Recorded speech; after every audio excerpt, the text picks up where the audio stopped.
Hello everyone, this is Curious Nisha and welcome back to the channel. If you think Hollywood contract disputes are messy, you clearly have not been keeping up with C-drama billing wars. Today, we are breaking down a bizarre new trend sparked by recent industry regulations that has fans completely losing their minds. Apparently, a brand new tactic has emerged for handling billing order. According to Entertainment Insiders, for an upcoming drama, the production is placing Yu Shu-sin or Esther Yu first at the start of filming to emphasize she is the female lead. But when the series actually airs, Hu Minghao will be placed first, allowing the production to technically call it equal billing. Talk about mental gymnastics. Let's dive into why this is happening and what else is cooking in C Entertainment. For those new to the fandom, let's back up. In C Entertainment, billing or fan way refers to the order in which actors' names appear in the credits. Whoever is listed first is seen as the ultimate main lead and the most important star of the project. Because fans view this as a massive status symbol of their idol's popularity, they will literally fight to the death over it in the comments. Netizens are already making fun of this work around. A poll on a popular forum asked about this. Filming startup billing position. And the joke answer that got 100% of the votes literally translates to when the fans are in place, the title falls into place. Basically, money talks. Naturally, the rumors started spreading like wildfire, forcing Yu Minghao Studio to issue a stern official statement on June 14, 2026.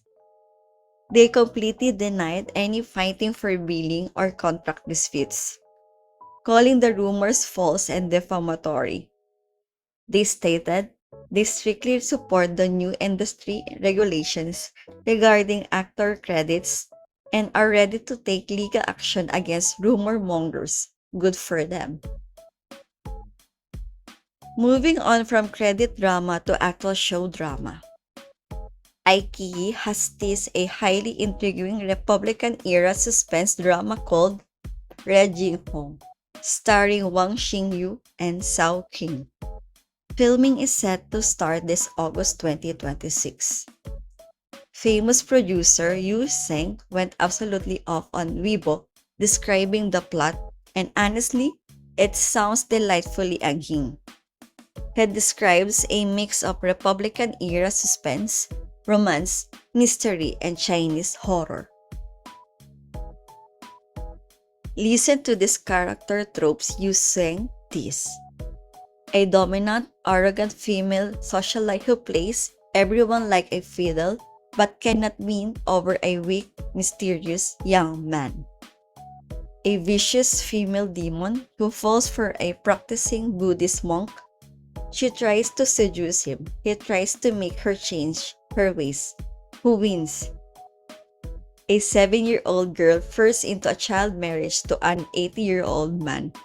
He dies when she turns 18, making her the most powerful woman in the family. Using this is an upgrade to the smash hit The Double, and a gender-bent version of Story of Yanxi plays. With a scheduled 90-day shoot in Hengdian, this is definitely going on my watch list. And finally, to cleanse your palate from all the horror and legal drama, Mango TV, upcoming youth drama entitled Never Ending Summer, just dropped a stunning new photo shoot featuring Bao Shangyan and Sui Keiyu. Look at these visuals. The chemistry is already immaculate with the bubbles and the romantic evening lighting. lighting. Fans of the original novel are already screaming because the male lead is supposed to be that ultra possessive, touch her and you die type of character, and we love to see it. Alright guys, what are your thoughts on this? Do you think the new split billing system for Esther Yu and Hu Minghao makes sense? Or it is just creating more loopholes? And are you turning into Wang Shiyu's crazy new horror drama?